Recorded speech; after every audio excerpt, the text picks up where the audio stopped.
Well, good day, everyone. It is the Two Ordinary Cops, and we are back. And this is the Two Ordinary Cops today. It's good to have you back, Damo, mate. But there's a lot of people asking, why you were out of action. So I thought I'd let you explain it, mate. So I'll just pass it on to you for that. Yeah, mate, high drama to start the year. It's not the end of the world, but yeah. So congratulations, mate. You've done the one ordinary cop, so that was just one going. That's bloody excellent. You did pretty well there. I was happy. I don't know how I would have gone speaking for 33 minutes, but you managed to get it there. Um, Now, a little bit of drama. For those who've known me for a long time, I'm susceptible to that horrible bloody affliction called gout, and I haven't had it for years and years and years. And anyway, over the Christmas period, it kicked in really hard, and I was in pieces on New Year's Eve and had to go to hospital. And while I was lying in bed waiting for my wife to drive me in, she just went down to check the dam and open a gate and just let some cattle through. And she found a calf down and went to move it, and the bloody thing charged and knocked her over, and then she dislocated and fractured her elbow. So it was then both of us in the hospital, in the car off to Armidale Emergency. So she spent the night in emergency in Armidale over New Year's Eve, and I got some medication and checked out, and I drove back home to have the kids with me. And yeah, happy New Year to 2026. So last week, mate, I wasn't really up to it. I was on some pretty good meds, and I was still talking a bit of rubbish. So you carried the team, mate. The one ordinary cop carried it through.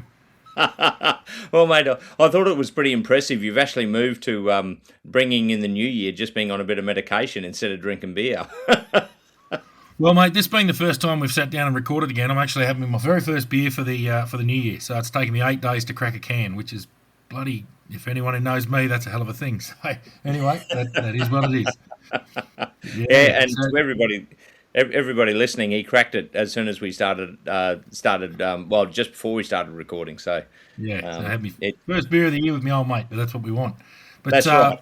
mate, obviously over the Christmas New Year, there's been everyone's away. It's been busy. So obviously, Kath and Susie were tied up with Christmas New Year, which was what we knew would happen.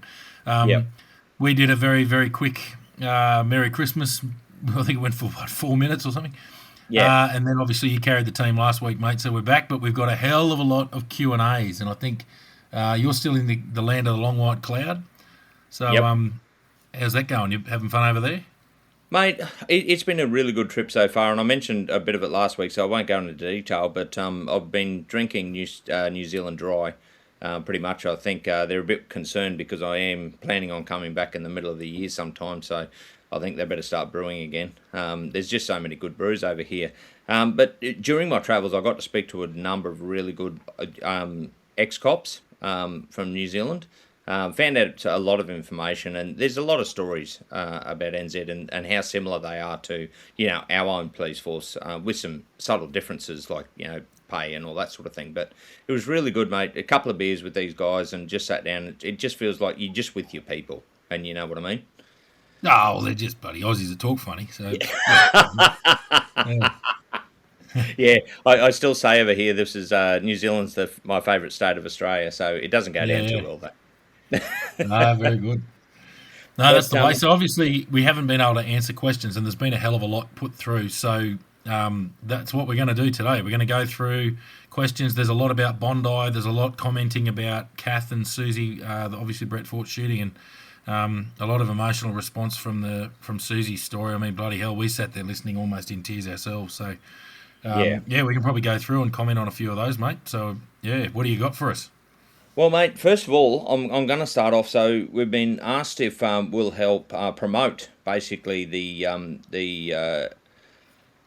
Australasian Police and Emergency Services Games in 2026. So there'll be more to come in that. We're chatting to the organisers at the moment. So that could be some exciting stuff. So that's going to happen in October in Gold Coast. It's going to No. happen. So yeah. So mate, a big shout out to Tim and Rebecca. So Rebecca's basically organising it, and they got in contact, and I've got their numbers. So we'll definitely have them on in the future.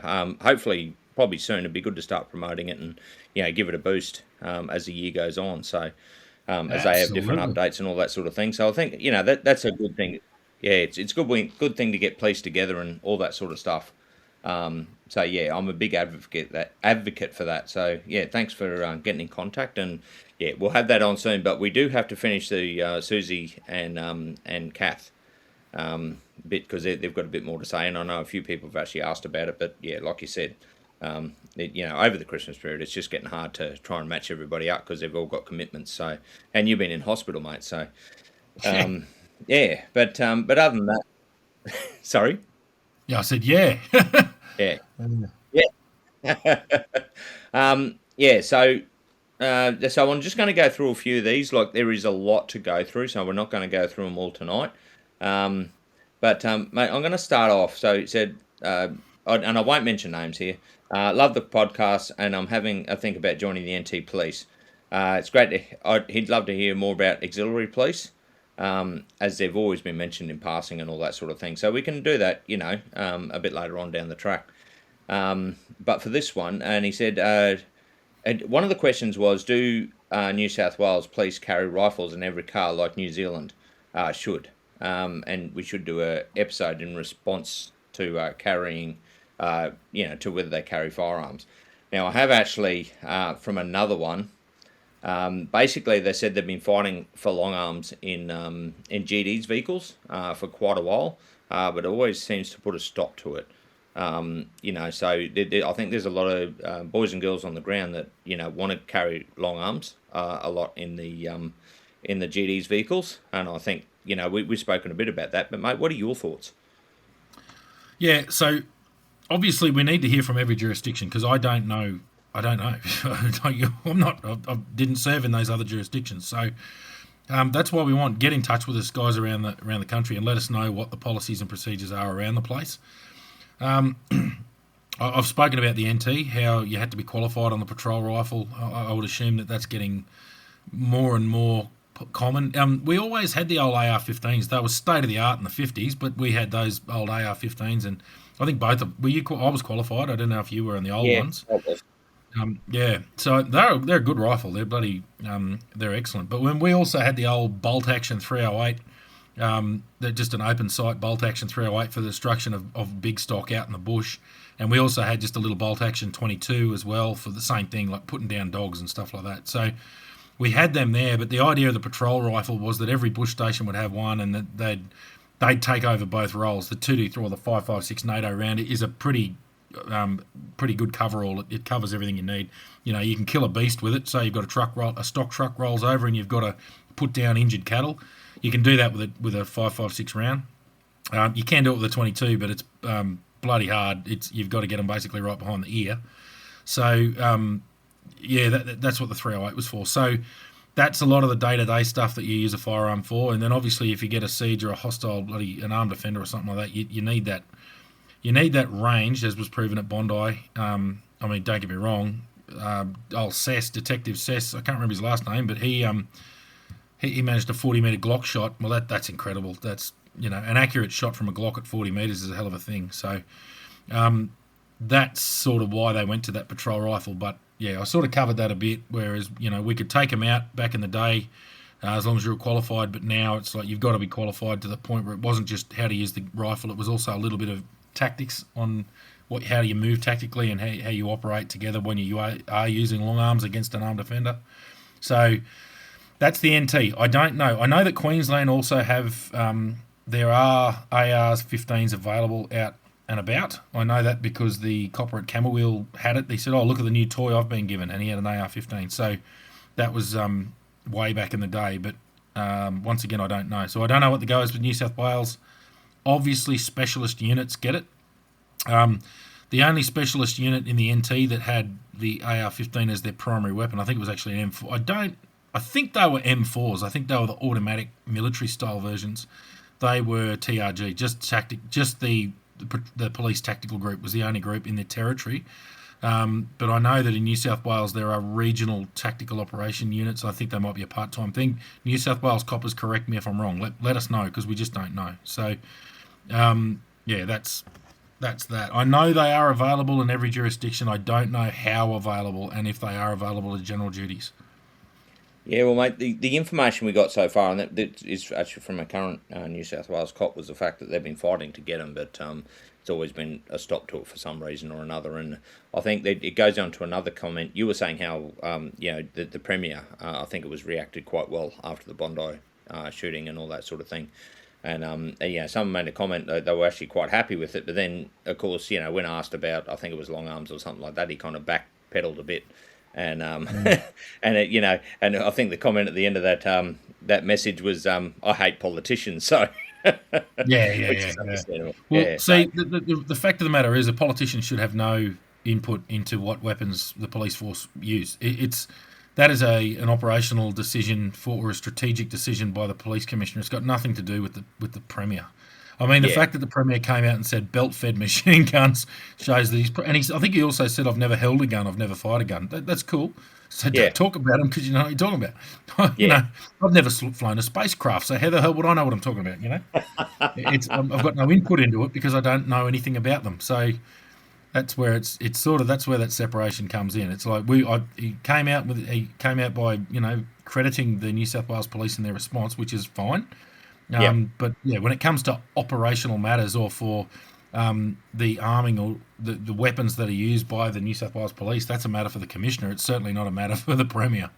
Yeah, yeah. Well, that's yeah, Mm. and that's a very good point as well. And we say that all the time. If you don't know, don't talk about it. If you're not experiencing it, don't deal with it. Yeah, Which is the way they should take. yeah, So we'll probably move on from that a bit. I know there is actually a few more coming in relation to firearms in different jurisdictions and all that yeah. sort of stuff. But like I said, mate, I've got so many messages and I'm answering them all.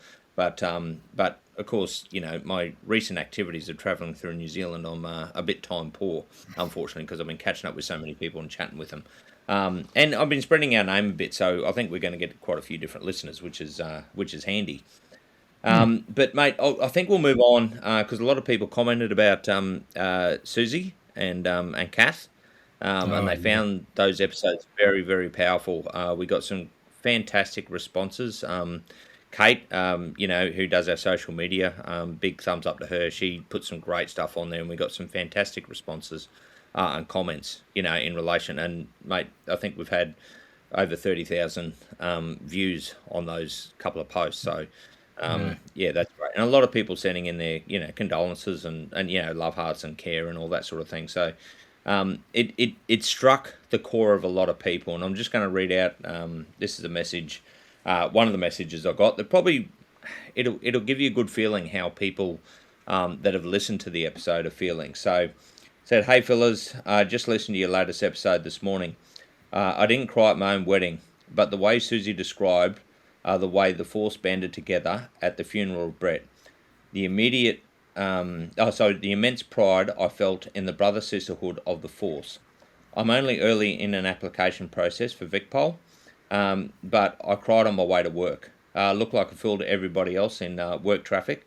Powerful episode." And he said, "Thank you for your service. You are doing in humanising the police and first responders." So, mate, you want to comment? Like it was such a powerful episode, and I think it reached a lot of people. So, do you just want to continue on that for a bit? Yeah, so I mean, objectively, that perfectly hit our brief. Everyone sees a blue uniform and they just go the cops.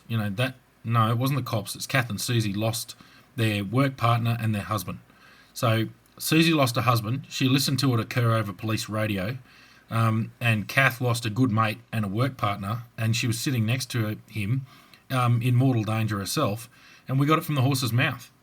So that's what that was like for those women. Those two went through an operational shift where the loss was just extreme, and the level of threat, the trauma, and we're humans. Coppers are human beings, and that's what we keep saying. It's a hard job. It's a hell of a job.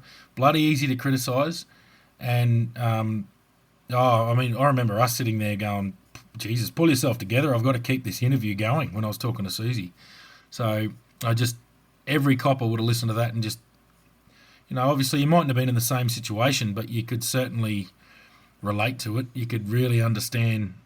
Can you imagine that? We've all heard stuff on police radios that have made us go, shit, like the job's on here. Well, imagine that. You imagine listening to that police radio. So, I think that's my thoughts on that. They're wonderful women. They're really Cass a bloody larrikin. We caught up on Boxing Day actually in Toowoomba. I was up at Mum and Dad's and we caught up for a few beers and it was bloody good. And the Yeah. beauty of that was that Dad, my old man, had worked with Kath before she joined the police at Tilly's Crawler Parts in Toowoomba. So, it was the stories were good because my old man and I were there with Kath and her husband Mark, and we were just having a good yarn and catching up, and it was a bloody good time. But yeah, she's an absolute character, old Kath. And then Susie, I don't know Susie as well. Obviously, we've spoken a few times, and but she's doing really well. She's strong. She's moved on from the police force, but still working in law. But just for her to share the story. And of course, we're not finished with them. We're going to get them back on for a wrap up, and I think to have a bit of a chat, probably a bit of a Q&A, so to answer a few questions that have been sent in directly to Kath and Susie. And then also just to celebrate Brett Ford a little bit too. So that's the plan. Yeah, well, that's right, and it's all about humanising Brett as well. He lost his life, protecting others, and it's good to humanise him. So people kind of knew the kind of man that he was, and so his life, wasn't in vain, and I think that's the important thing. He's such a legend in my eyes, and I think to a lot of people. So. Mate, yeah. So, mate, before we actually go on, we've also got to do a shout out to Camo Sauces, Big Camo Sauces. Oh, yeah. And I told him we would actually give him a wrap tonight because we actually got some free merchandise from him. He sent it out to us. So if you like bloody mate, he's got so many about 4 different ranges of sauces, and I believe actually from what I see on social media, it's been extended to another 2. So if you see those big camo sauces, mate, grab some because they're great, mate. I've had them with my brisket and all the meat I've been eating. They're absolutely fantastic. And so a big shout out to you, mate. We'll probably get him on too. He was involved in what was it? Corrections. And did quite a lot of emergency management as well. So we'll get him on at some stage. Top bloke, and he's also going to send us a hat, mate. He's just had a hat done, so we're going to get one of those as well. So it's great. He's in a lot of butcher shops, so just keep your eye out if you see it, or just look it up online. And get yourself some. They're great. Big with camos, that. And big camos barbecue sauces. Yep, and we love it. How much do we love our slow cooked meat, mate? Well, that's kind of what we do, don't we? We get up in the morning, get the meat on, and then we go, we should really have a beer while we monitor this. So that's just the way it is. So no, really good. Yeah, no, excellent. So you'll hear more about what else that. You got, Sorry, mate. Yeah. So and then moving on. Basically, we got another one. Love your podcast and have had a few great laughs. He's also started his own podcast called Strong Legacy podcast about its mentors, trying to highlight police officers' work in the community and the efforts in changing people's lives. He just wants to know if we want to do a collaborative, which we're all up for that. And it's about addressing mental health and encouraging officers and emergency services to look out for each other and seek help. He said in Queensland police, they've had a couple of suicides and want to do as much to prevent suicides as much as possible, which is, that's what we want to do as well. Get the name out there and he's still a current police officer in Queensland as well. So he's happy to come on. And so I think the more we can actually get that message out to people, it's important. And, that's what we talk about, the police club and doing all that sort of stuff. And, just checking in with people and chatting to them. And, we've had some great ones recently, even the charity, Bellatar Fortitudium, which was fantastic. And the work they do. We get some of those people working more together. I think we can really tackle a lot of this stuff. And if we save 1 or 2 lives, mate, it's worth it. What are your thoughts? Oh, yeah, mate, that's what we talk about all the time. That's the whole idea. That's the normalisation. That's what we're on about. So, yeah, definitely I reckon we get on there and have a yarn. And no, that'll be bloody... That's what we want. We want to keep keep everyone able to do the job, because it's obviously the job can't not exist. So and we need people to come out the other end healthy. So that's what we're all about. That's what we want. Yeah, exactly right, mate. Yeah, so, and look, this is what I'm talking about. There is so much to get through. So many people that want to chat to us. Mate, I've got a long list. So we're not going to die anytime soon. And, mate, we're almost up to 2 years. Who would have thought? Um, yeah, so we got another one. Hey, guys, just wanted to say I've been listening to your podcast over the last year and love it. The more I listen to, the more I'm interested in policing. You've covered all the questions I could have asked, and you were also real and honest about it. And they've applied for South Australian Police. Yeah, so it's a big part of their passion to actually join. And you know that's part of what we do as well. There's so many people that have thought of joining the police. Made the joke when I actually came over to New Zealand that they mightn't let me in because a lot of New Zealand cops have actually joined the NT from listening to our podcast, and they're short staffed like everybody else is. And with one of the comments as well was one of the guys I was chatting to today, just saying, back in the day, they had a lot less to deal with. They had more time to deal with the jobs, but now the problem is they're going to job to job to job to job, and domestics and how onerous the reporting is on those. So and that was a retired NZ cop, and he just said, I feel sorry for them because they're just overwhelmed with work. So, and of course, crime doesn't stop. So, no, no, it does not.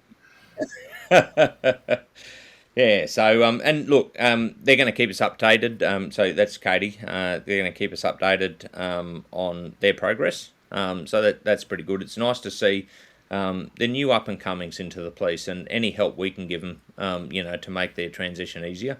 That's what we're about, and that's part of the reason why we started this. So, and then another one. Hey guys, reaching out to give you a big thumbs up with your awesome podcast. So this guy actually works in New South Wales Maritime Boating Safety. He's a New South Wales Maritime Boating Safety Officer, and he works in the Greater Sydney. And he was working New Year's Eve, just out there, making sure people control themselves on the water and all that sort of thing. And he sent a few videos which we won't post, but I'll pass them on to you. About stuff like he gets a front row seat to the best fireworks show in Australia. But he said, there's a lot of people that he and gets paid to do it. So, so that's really good. And he did mention, I was having a chat with him, and he said, problem is a lot of what they deal with is people that actually shouldn't be allowed to be on boats because they've got no idea.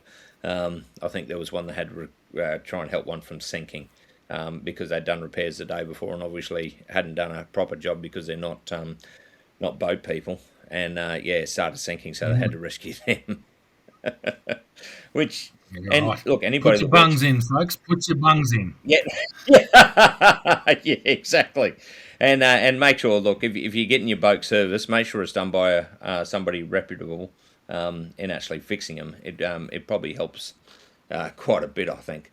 So, mate. Look, that's basically what I've gone through today. So that's what I've put together so far. There is so many more, but once I get back, I'm going to go probably a lot more into depth into some of these, and of course, a lot of them are questions and all that for Susie and Kath. So I don't want to mention them tonight. So we'll and we will get them on hopefully very soon in the future once everybody settles down after the Christmas New Year period. As I know, everybody, even our listens, our downloads go down over that period because people have, they're catching up with family and all that sort of stuff. There's more important things to do. Even us. So we're busy over that period. But and look, for all those, I will mention something. So in my podcast, I actually mentioned how the paramedic at the time, when he did the test on Lockie Jones, when he got out of the water, and he said the body temperature read low. And I've basically gone, well, what the fuck is low? Like, have you got a body temperature? And I got in contact with our good mate of ours who's been on our podcast, and he basically came back, and I'd sent him that, and I said, mate, what's the reading? And he said, mate, anything below 34 degrees when you're doing a body temp, if it's below that, it just reads low. So it doesn't actually give you a temperature. And the reason my way of thinking was that, well, if you actually yeah. So if you had a body temp, I don't know whether you knew that, Damo. I didn't. But yeah, I was my way of thinking, and that's just being an investigator, was sitting there going, well, if we had a body temp, we could probably work out how long we've been in the water, which just adds to some more evidence when you're actually investigating these things. But in the end, it doesn't really help us very much. So that's one thing I've got to clear up. There's also another thing I've got to clear up, mate. I think, now correct me if I'm wrong, did we mention Jimmy Harrod before, and how he came over for the New Zealand earthquakes in Christchurch? Yeah, we mentioned it, yeah. So there was quite a few. We, ironically, the Northern Territory Police, I think we sent 11 people back over for the Christchurch earthquakes in 2011. I think it was, or 2010. What year was it, Schultzy? 2010. 2011, I think. 2010. Yeah. So we sent 11 yeah. police officers from the Northern Territory. And of that, there was a huge number of Kiwis. And one of them was a very junior at that sort, not very junior, but relatively junior copper by the name of Jimmy Harrop, who's now a member of the AFP. And I was actually his first ever senior partner in Catherine. Yeah, well, that's how long that was. Well, mate, it actually turns out I was chatting to Jimmy today. I was having a few beers with him. And you are correct. Originally, there was 11 going over. But in the end, they only sent 7. And he wasn't on that second list, so he didn't actually go over. Oh, there you go. I didn't know yeah. Because of course, Miriam, my partner, she was in those earthquakes, and I said to him, I said, oh, Miriam probably wants to thank you for coming over and all that sort of thing. And he corrected me straight away. So, yeah, mate, we do get things wrong occasionally.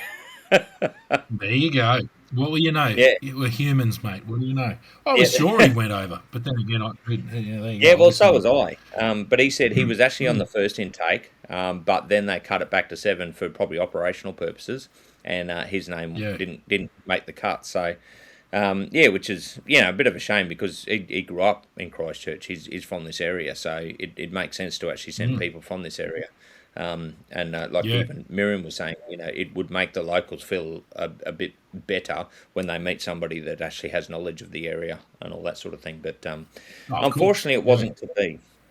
But also, I got to catch up with his excellent wife.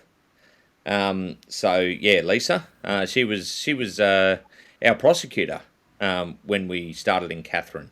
And funnily enough, I didn't realise this, but she was telling me today that we started in September 07, and she started in Catherine prosecutions, I think it was December 07 or November 07. So, we did a lot of work with her, and she's got some great stories. We're just sharing old times. It was great. It's just really good to catch up with the old Catherine crew. And if you actually see, especially under my name, I think Lisa posted photos of us today here in Christchurch. So, so that's pretty good. They're great people and good to catch up with. And they're probably, hopefully, they're going to coming to see the One Ordinary Cop tomorrow at the Kaiser Brew Garden, which is in Christchurch. So any other police, I think I've got one confirmed going at the moment, but hopefully Lisa and Jimmy go as well, which means I won't be such a Nigel, mate, sitting there having a few brews. So for anybody, and look, unfortunately, when they hear this, it'll be I'll already be there for a couple of hours. But if you're just finishing shift, come down and just have a chat, and I'll buy you beer, because that's just the sort of bloke I am. So mate, have you got anything else to add?